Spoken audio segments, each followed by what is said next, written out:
우주에 데이터 센터를 짓는다. 처음엔 그냥 웃어 넘길 얘기처럼 들립니다.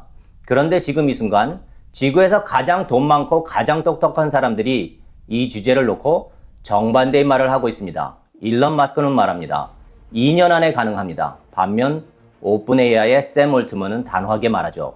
말도 안 되는 소리예요. 아직 그 수준이 아닙니다. 그런데 구글은 내년에 직접 실험해 보겠다고 나섰고, 구글 전 CEO 에릭 슈미트는 말이 아니라 행동으로 아예 로켓 발사 회사를 통째로 사버렸습니다. 도대체 뭐가 어떻게 돌아가는 걸까요? 오늘은 이 황당해 보이는 아이디어가 실은 생각보다 훨씬 진지한 이야기라는 걸 숫자로 직접 보여드리겠습니다. 끝까지 들으시면 아마 생각이 바뀌실 겁니다. 1950년대 사람들은 바닷속에 전선을 깔겠다는 사람을 비웃었습니다. 1960년대 사람들은 달에 인간을 보내겠다는 사람을 비웃었습니다. 2020년대 사람들은 우주에 데이터 센터를 짓겠다는 사람을 비웃고 있습니다. 그런데 지금 이 순간 구글과 스페이스X는 웃지 않고 있습니다. 왜 하필 우주냐고요? 이 질문에 답하려면 먼저 지구 이야기를 해야 합니다. AI 열풍이 불면서 전 세계 데이터 센터 수요가 폭발하고 있다는 건 다들 아실 겁니다. 그런데 현실에서는 짓고 싶어도 못 짓는 상황이 벌어지고 있습니다. 기후 연구기관 사이트라인 클라이밋에 따르면 올해 새로 가동될 예정이던 데이터 센터의 최대 절반이 지연될 수 있다고 합니다. 불과 1년 전인 2025년엔 이 비율이 26%였는데 벌써 2배 가까이 뛰어오른 겁니다. 이유는 세 가지입니다. 건설 허가를 받고 전력망에 연결하는 데만 수년이 걸리고, 지역 주민들의 반대는 갈수록 거세져서 미국에서는 일부 주가 신규 데이터 센터 건설을 아예 일시 중단하는 법안을 추진하고 있을 정도입니다. 거기에 AI가 잡아먹는 전기량이 상상을 초월하면서 전력망 자체가 한계에 부딪히고 있죠. 퀴즈 하나 드리겠습니다. 챗GPT에게 질문 한번 하는데 초절전 LED 전구 하나를 몇 분이나 켤 수 있는 전기가 쓰일까요? 5분? 10분? 정답은 1시간입니다. 그리고 전 세계에서 그게 하루에 수억 번 일어납니다. 이제 왜 어떤 사람들이 미친 것처럼 보이는 아이디어를 진지하게 고민하는지 이해가 되실 겁니다. 그럼 지구 밖은 어때? 우주에는 태양 에너지가 24시간 쏟아지는데 머스크는 이걸 말로만 한 게 아닙니다. 스페이스X와 자신의 AI 회사 xAI를 합병하고 위성 100만 개로 이루어진 우주궤도 데이터 센터 건설 허가 신청까지 제출했습니다.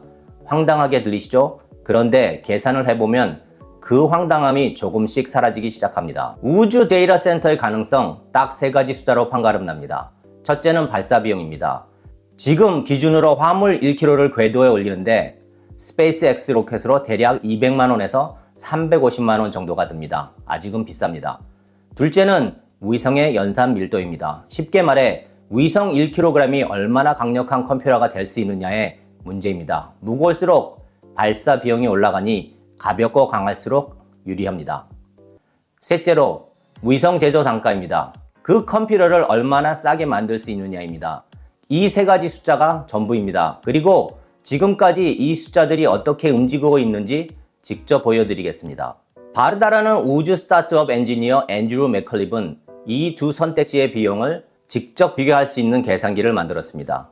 현재 기술 수준으로 돌려봤습니다. 지구에 초대형 데이터 센터를 짓고 5년간 운영하면 약 22조 원이 듭니다. GPU 비용은 제외한 수치인데 어디에 짓든 GPU는 똑같이 필요하니까요. 그럼 같은 규모를 우주에 지으면요, 72조 원이 나옵니다.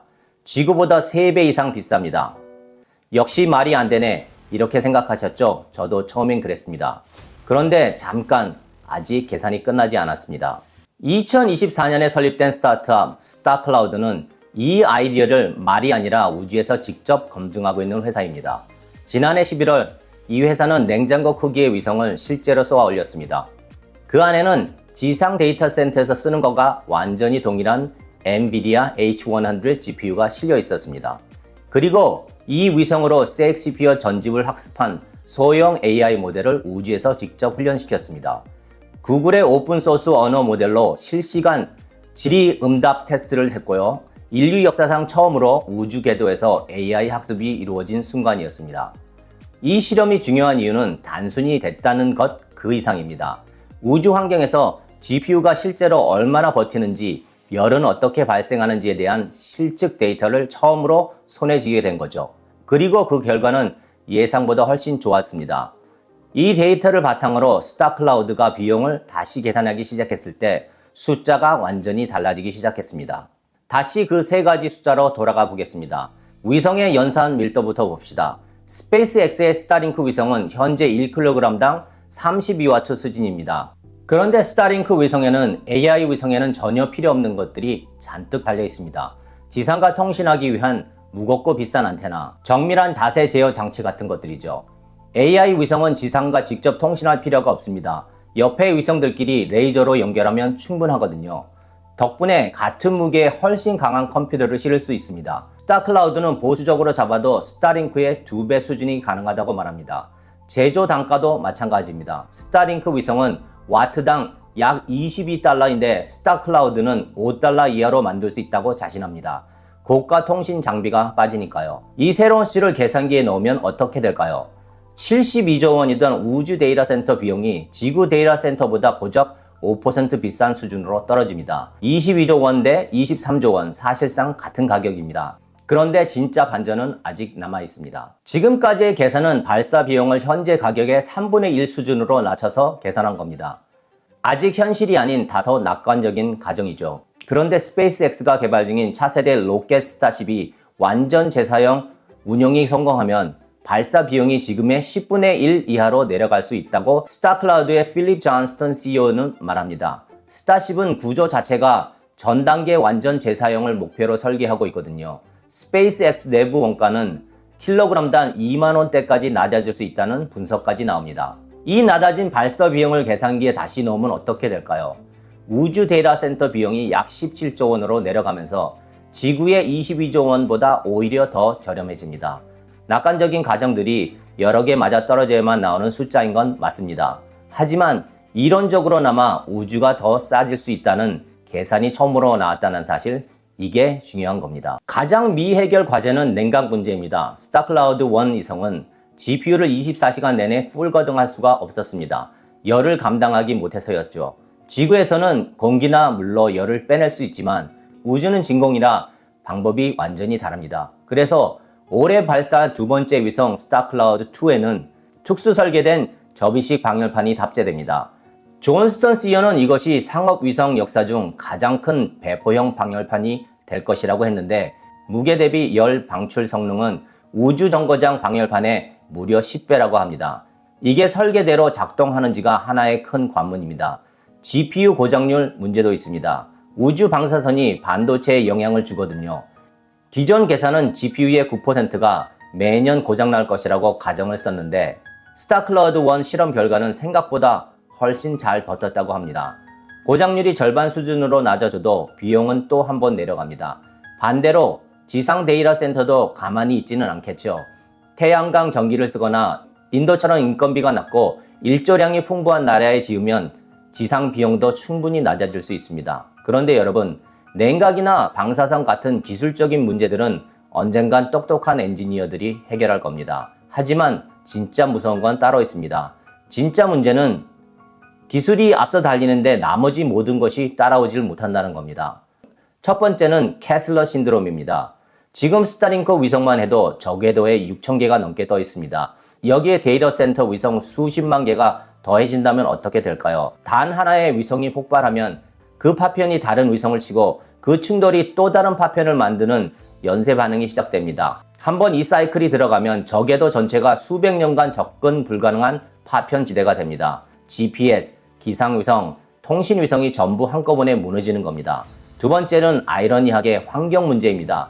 우주에서는 태양 에너지를 24시간 쓸 수 있다는 건 사실입니다. 하지만 그 위성을 올리는 로켓이 내뿜는 검댕, 즉 블랙카본은 성층권에 직접 쌓입니다. 성층권의 검댕은 지표면 검댕보다 오존 파괴 효과가 수백 배 더 큽니다. 친환경을 위해 우주로 간 데이터 센터가 오히려 성층권을 망가뜨리는 역설이 생길 수 있습니다. 세 번째는 규제의 공백입니다. 지상 데이터 센터는 각국의 개인정보보호법, 데이터 주권, 세금 규정에 적용을 받습니다. 그런데 궤도의 데이터 센터는 어느 나라 법안에 있을까요? 솔직히 아직 아무도 모릅니다. 1967년에 만들어진 우주조약에는 AI 위성에 대한 규정이 한 줄도 없습니다. 조세 피난처에 법인을 세운 기업이 우주 데이터 센터를 운영하면 사실상 어떤 국가도 손댈 수 없는 법 밖의 인프라가 산생하는 겁니다.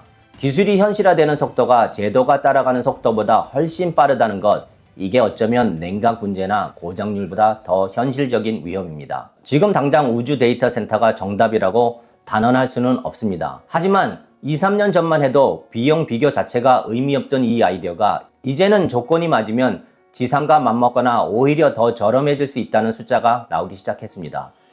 그리고 그 모든 계산의 열쇠는 결국 단 하나입니다. 스타쉽이 완전 재사용 로켓으로 정말 안정적으로 작동하느냐, 바로 그겁니다. 머스크가 스페이스X 기업 공개를 앞두고 우주 데이터 센터 얘기를 적극적으로 띄우고 있는 것도 AI 업계 전체가 스타쉽 다음 시험 비행을 숨죽이고 즐겨보는 것도 다 이유가 있습니다. 스타클라우드의 잔스턴 CEO는 자신들의 전략을 이렇게 표현했습니다. 우리는 퍽이 있는 것이 아니라 2, 3년 후에 퍽이 있을 것을 향해 스케이트를 타고 있습니다. 우주 데이터 센터, 여전히 도전적 아이디어입니다. 하지만 이제 더 이상 미친 소리는 아닙니다. 그리고 앞으로 2, 3년 안에 그게 사실로 판명될 수도 있습니다. 계속 지켜봐 주십시오. 여러분은 어떻게 생각하시나요? 우주 데이터 센터가 인류의 새로운 인프라가 될까요? 아니면 억만장자들의 돈 낭비로 끝날까요? 여러분의 생각을 댓글로 남겨주세요. 시청해주셔서 감사합니다. 리셋 에드워드 킴이었습니다.